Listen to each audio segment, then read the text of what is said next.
Hello, everybody, and welcome back to UXChange, the podcast where I exchange my user experiences to change them, and yours for the better. I'm Jeremy, a mentor and senior user researcher with over 8 years of experience and a background in neuroscience. Throughout my career, I've had the privilege of engaging with hundreds of users around the world, spanning across Europe, the USA, Africa, and India. This has allowed me to deliver actionable insights that have improved user experiences with nutrition, automotive, delivery, and e-commerce sectors. I've created this podcast with the aim of providing my mentorship and educational content, offering actionable tips, knowledge, and guidance in the realm of research, specifically focusing on UX research to anyone having an interest in this area. And I hope that you will find this episode insightful.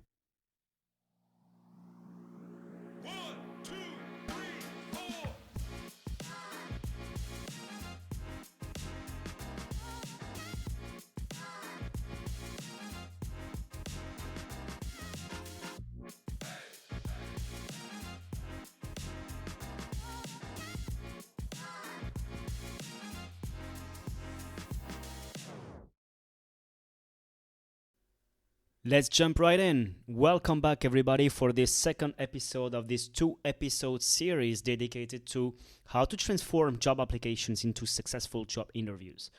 So, if you haven't done so, I highly encourage you to listen to the first part of this 2-episode series. This is in the first episode, I tackle topics such as why you should not beat yourself too hard when it comes to applying to job offers, and then it can happen that you will be rejected. I explain why in the end it's oftentimes a numbers game and that you shouldn't beat yourself too hard.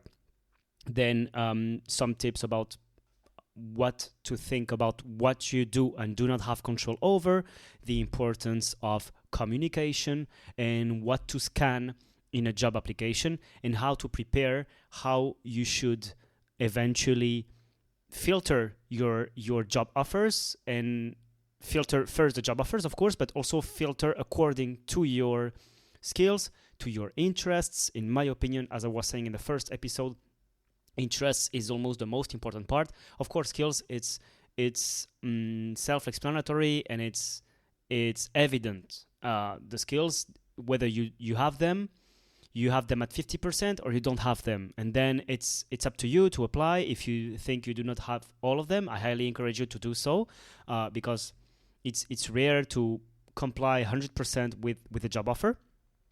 But yes, so for me, skills, it's easier to have in mind if you have the skills or if you don't, but it's a bit trickier, or at least this is not what people in general have in mind. It's a bit trickier to identify if you're really interested in the position or not. And so, in my opinion, this is why it's oftentimes the most important criteria. And also because in the long term, it will be the one that will determine your happiness. It will be the one determining your investment in the job, your engagement. And so, in my opinion, I read somewhere, and I'm not sure where, so I will be butchering it, and I'm sorry for that. But if you have two candidates having the same amount of skills for a job offer, in the end, the hiring manager will should choose one of them based on their interest in the position, because the interest is what matters in the end. So really have that in mind. I know I'm repeating a bit the first episode, but that was the main message. So if you're short on time, you have the main message. That's the most important. But if not, I highly encourage you to go back and listen to this first episode. Then, in this second episode, I will, as promised, go over the different steps I go through when I prepare for interviews. So imagine I submitted my resume for a job offer, and I have been selected by the hiring manager or human resources, or whatever the name is, but I have been selected by a first screening, let's say, process, and I will talk to someone. I will have an interview with someone. Usually it's not a person like directly related to the technical technicality of the position. Let's say in my case, it was UX research or UX design, let's say. So usually it's not that. Usually it's human resources or hiring specialist, or you get it. I'm not a professional in these domains, but that's what I get from my experience. And by the way, all the advice I'm about to give you, well, just take it as like a grain of salt, take it as like opportunities for you to improve, and just as ideas and as suggestions for you to potentially improve. Like, take what you feel would help you, and discard what you feel will not. My goal is to help you, all of my listeners. And so I only base my comments and my advice on my personal experience. Again, I'm not a professional. I'm not a hiring professional. So what I'm about to say is just based on my experience and what I feel, what I think would help you. So the goal of all these episodes and this series and all these podcasts is, for me, for each episode that I give you, to at least make you feel you learned at least one thing. If I manage to have that, for me, it's a success. So let's jump right in. In this episode, you can expect to learn about how to prepare for an interview, whatever the interview type. So by the way, this series, as I was saying in the first episode, is not necessarily focused on UX. It can apply to various job offers, to be honest, and to various job positions, okay? Although in this one specifically, as I will be talking about the technicalities of the job offers related to UX, there will be a bit of a deep dive into UX specifically. So I cannot speak for engineering position, data analyst positions, or developers position. It's not the goal. Like, the whole podcast is mainly focused on UX because I can speak for what I know. But I still feel if you're in one of these related areas, you can still probably learn one or two tips, and that probably you would like to apply it to your own experience. So I will cover first how to prepare for interviews. And so it will be a generic advice at a time when you receive an email from a hiring manager telling you, okay, Jane Doe, you are invited for a first round of interviews. Okay, so how to prepare for that, basically. But also for later on interviews, for further interviews. And so then I will divide my recommendations and my advice that I will give you into the advice I give for first interview, so for the screening process, let's say, and then for the second interview, what I call like the interview which is technical interview, let's say. I call it like that for lack of a better term, but it's like the interview with, imagine, UX research manager. Or UX design manager, whatever. And then for other types of interviews, like presenting case studies and having interviews with the team, sometimes it also happens. So I will go over all of these points.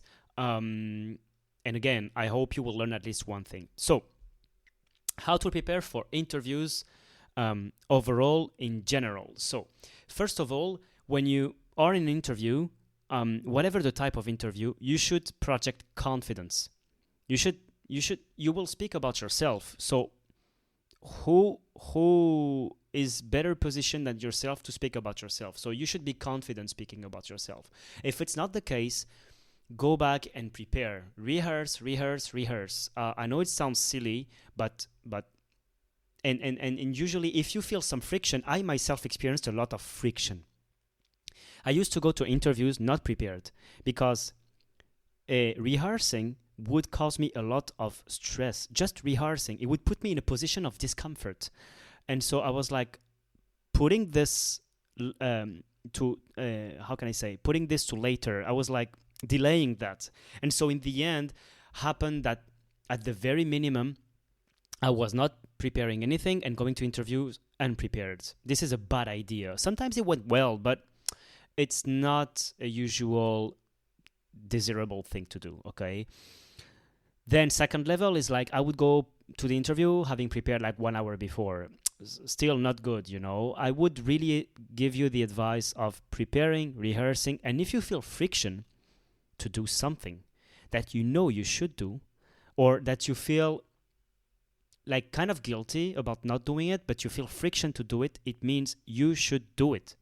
This is what I learned over the years. When you feel friction about something, but at the same time you know you should, it's like, do it. Just start first 1 or 2 minutes. Put yourself in the mood of, okay, I will start for 5 minutes. I will just rehearse 5 minutes. And then once you get into the mood of it, into the momentum, it will be way more difficult for you to drop the activity, okay? So just get into it and rehearse. It will help you for confidence and enthusiasm. And so, yeah, project enthusiasm, project a positive attitude. Keep in mind at all times when you're presenting and when you're doing your interview that you should show that you have the skills and experience that fill the job requirements. That's it. Every time you answer something or every time you say something to the recruiter, be it a human resource specialist or a hiring manager, you should project that you have the skills and experience that match what is in the job description. So use the same verbatims, use the same lingo,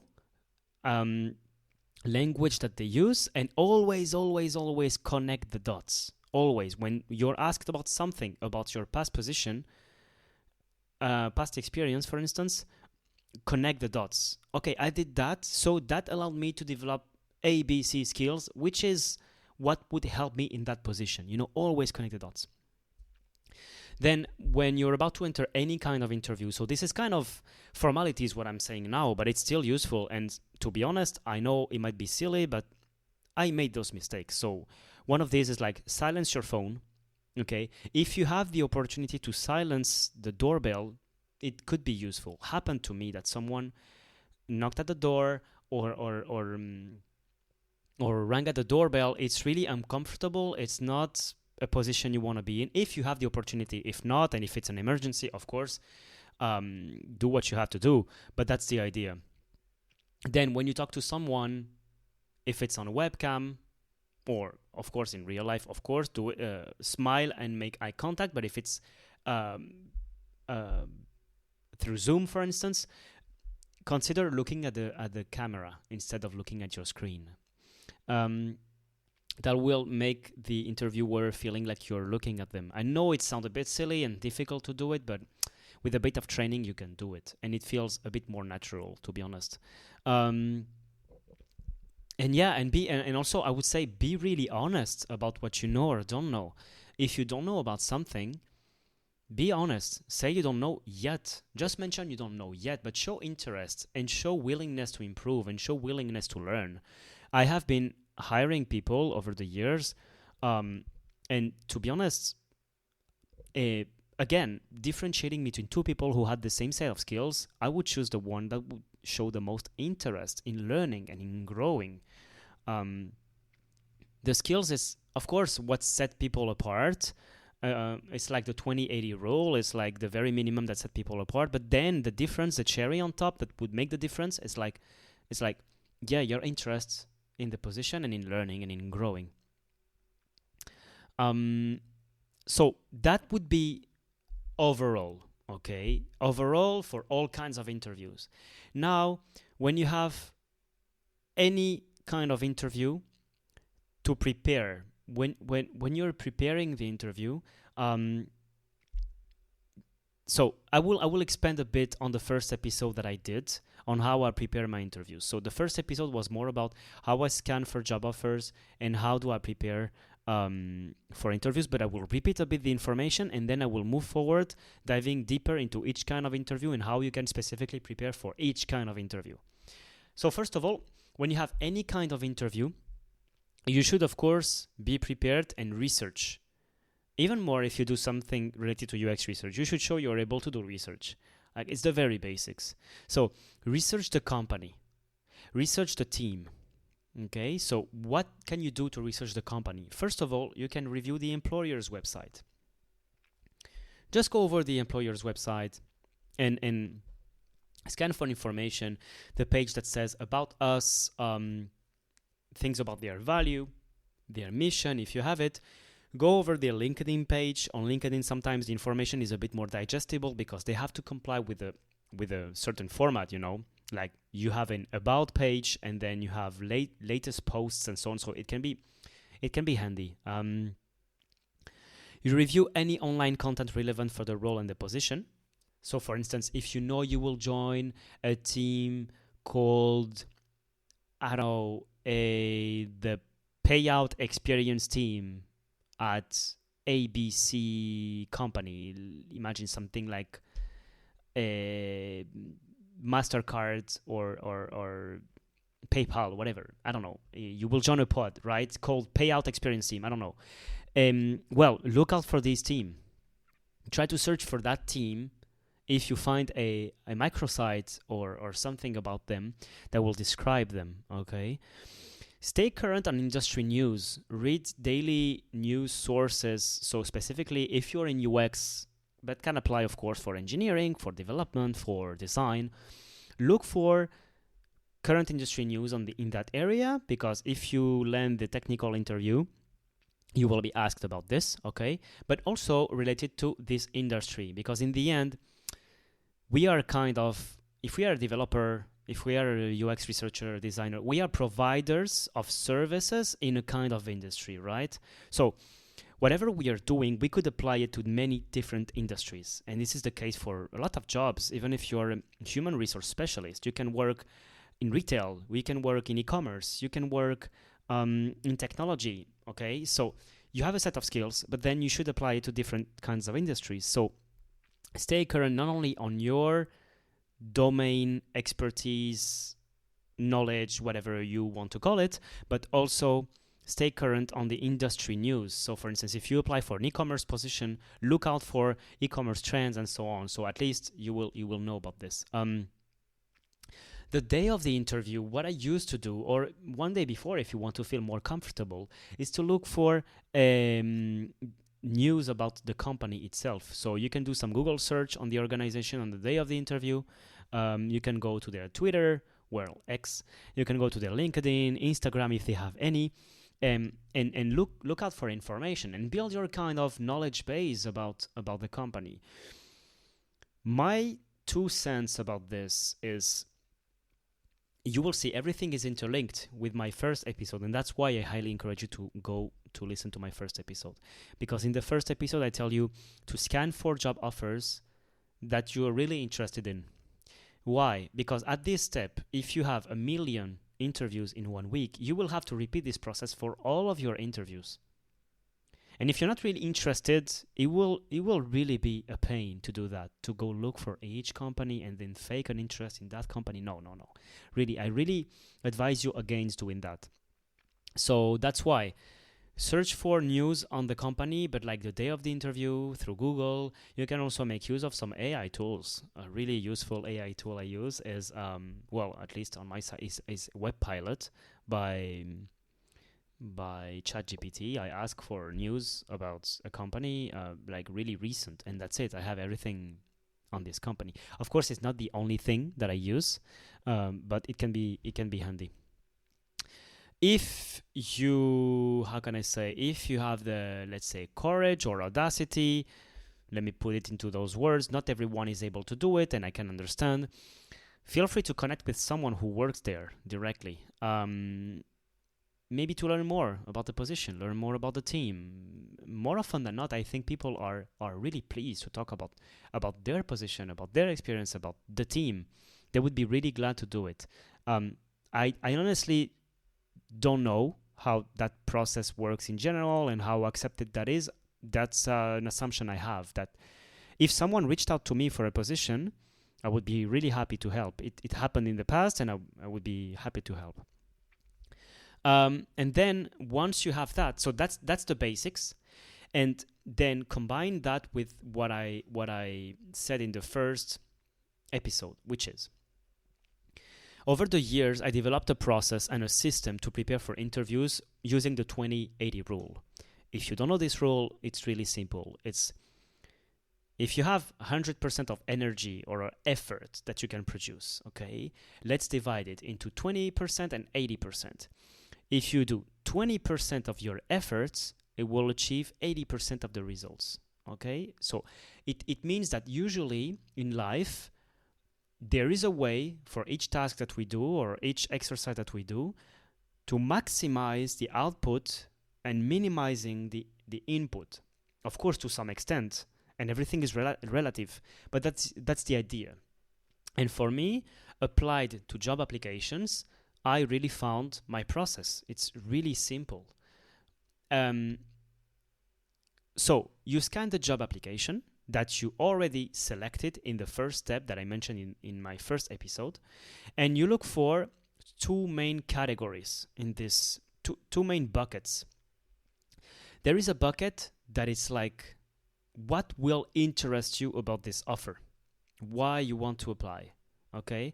And here it will be things in the job offer that are mentioned, that are like about us, about the position, responsibilities, job duties, what you will be doing, about the team, and so on and so forth. Scan for that, and that in general is like why you are interested in the position, okay?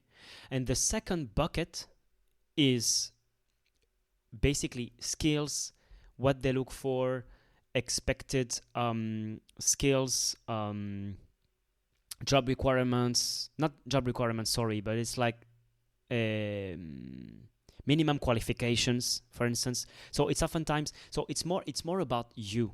It's more about the applicant. The first part is about the company, and the second part is about the applicant. It's not necessarily always clear cut. You have to remake the parts yourself, okay? But the idea is to scan for that.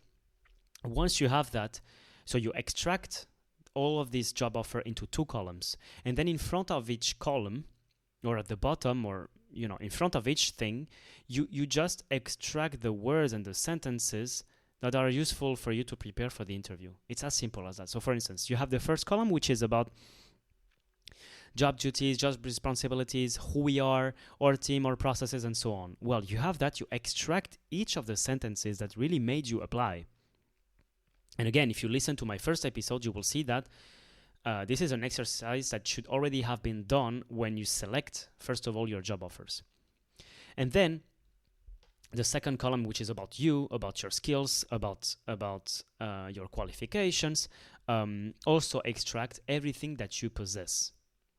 Okay? And once you have that, it will be really, really useful for you to answer the following questions that I'm about to tell you in this episode. So, in a nutshell, things such as, what made you apply for this position? Well, you have it. You prepared this whole column. You just have to list them.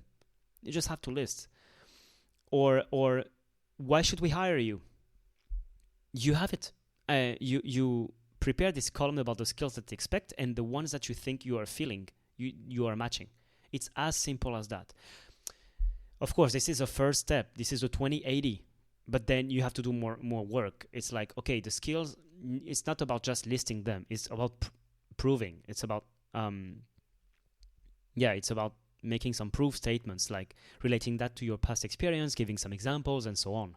So, of course, it's not the only thing, but it's the first step. Okay, now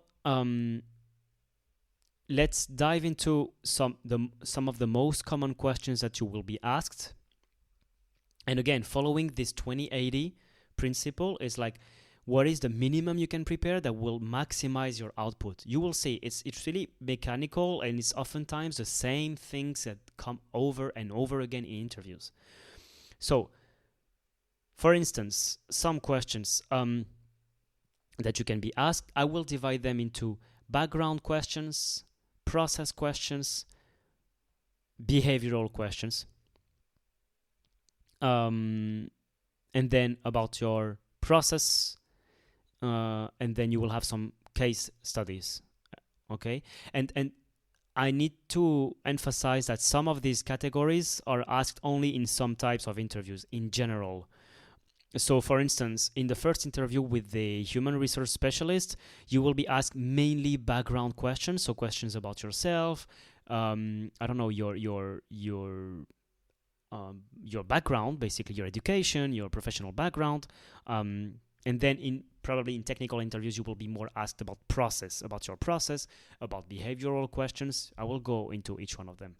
But let's start with the background questions, which are kind of transversal. They are asked in human resource interviews, but also in technical interviews with like hiring managers. Imagine a UX research specialist, you're a UX design manager, and so on and so forth.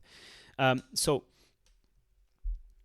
the main question you should prepare, which is like the 20% that will give 80% of the results, really, if you have this one prepared, it's like golden. It's tell us about yourself. It's as simple as that. Tell us about yourself. And I have a framework to prepare for that question. So first of all, use the job description to prepare. Okay, reread the job description. Read what the employer is looking for. Read it and make sure that you can showcase your strengths according to what they're looking for. Connect your whole story to the job. Keep it short, keep it truthful. Okay, it's really important. Prepare for this question in advance. Why am I saying it's a 2080? Because it's something that it's about you. In any case, it's something you should have prepared, not only for job applications, because it's about you. It's about how you describe yourself. Imagine you go at a job fair or you go at a conference. It's also something that you need to have prepared. It's your statement. It's your story. It's your background story. So you need to have it prepared. So, but in this case, for the job application, the job offer, use it. Pull prominent skills from the job description and use it to prepare your story. Okay, now about the framework. The framework that I use is, first I talk about the present. What is my current role? What is the scope of my role? What are my job duties? What are my recent accomplishments? Again, at each one of those steps, relate to the job description. Mention things that you know they are looking for. Then, after that, I know it seems counterintuitive, but you talk about the present first, then you talk about the past, how you got this role, and what were your past experiences before that role. And then, so for instance, about myself, to be honest, I thought it was a bit long, but I used to talk about what I'm doing now, then the past, and I go back until my master's degree. I go back until this stage. And I know it can seem a bit long if you have like, in my case, it's almost 9 years experience. I know it can seem a bit long, but I have always had good feedback for the fact that I give a comprehensive story and that I go over kind of everything.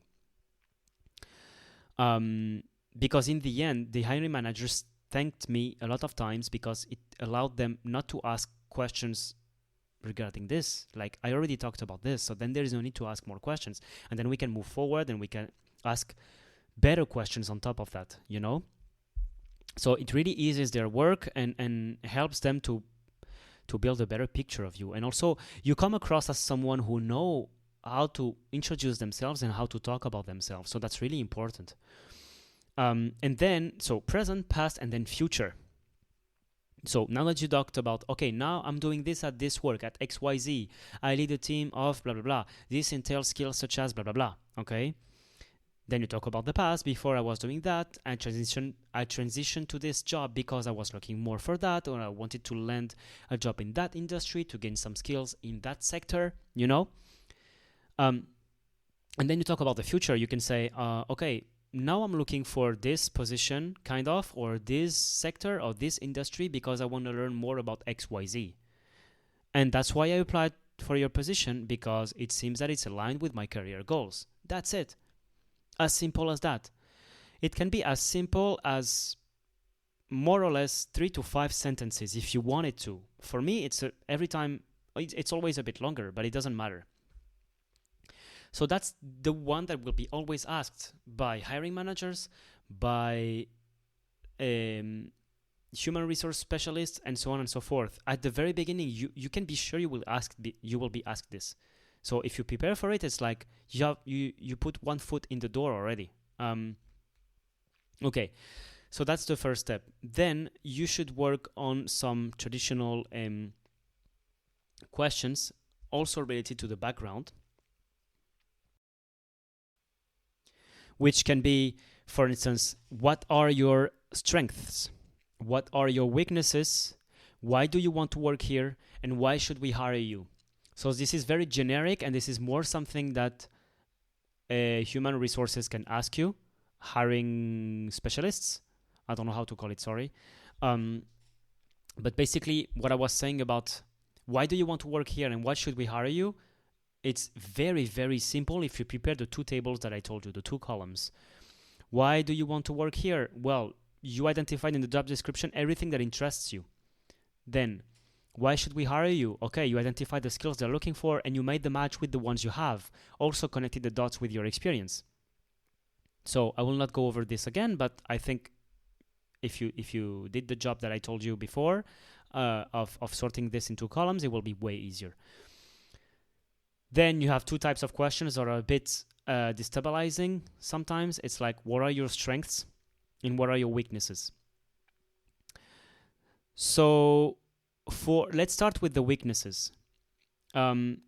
First of all, you should have prepared some weaknesses. You should have in mind. So it allows you to communicate that you know yourself, that you know what you should improve. If you don't know what you should improve, it means you lack self-awareness, and it means you will not be able to improve. That's the first step to improve. It's to know what we have an issue with. Okay, so make the work of introspecting yourself, and trying to identify what you should be improving. Of course, don't mention something that would disqualify you for the job. Imagine the job is saying team player, and you say, oh, I'm really suck at collaboration. So yeah, choose a skill, choose something that will not disqualify you for the position. So that's the first thing. Mention what you are doing to improve this.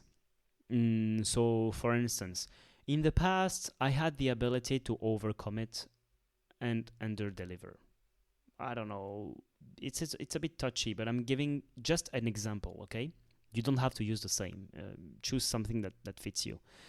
So in the past, I had this issue. But then I identified some techniques that I can use to improve. For instance, right now I put in place this methodology. This yielded these results, and I'm highly confident I will improve in the future. So be thorough, give examples on how you're improving and what is your strategy. That is a bit more difficult for weaknesses, but if you have it prepared and you don't mention something that would disqualify you for the job, you should be okay. Then about the strengths, I would mention, like, if you're asked to give strengths in the plural form, I would mention both a hard skill, a strength related to a hard skill, and a strength related to a soft skill, because it will you will appear as someone who is grounded and who is like, how can I say?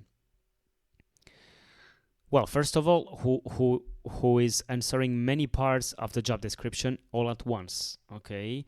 And then as someone who knows about themselves fully, let's say. You know about the hard skills, you know about the soft skills. So mention something that relates to the job description, of course, and expand on it by relating to your past experience. Sorry, by past experience, I mean mention some accomplishments, mention some really scenarios that you went through that justify that you have this strength. For instance, I am really high performer when it comes to managing uncertainty. For instance, I led a project recently with some stakeholders without knowing fully what would the product entail as features. We still needed to collaborate with an external agency for us to define the expectations with them related to design. However, we didn't know what were the features of the final end product that we would be able to adopt. So we needed to identify some hypothetical scenarios, and we came up with several proposals. In the end, the fact of not having clear-cut answers from stakeholders allowed us to offer several scenarios, and in the end, surprisingly, also helped them to come up with better solutions because they were able to choose between several solutions. I don't know if that makes sense, but that's the idea. It's something more or less like this, you know. It's you give a skill, you give a strength, you exemplify it with an accomplishment. So you give, okay, once upon a time I did this, I was doing this, and then I had to do this. So that's what I took as an initiative, and it allowed me to accomplish that result.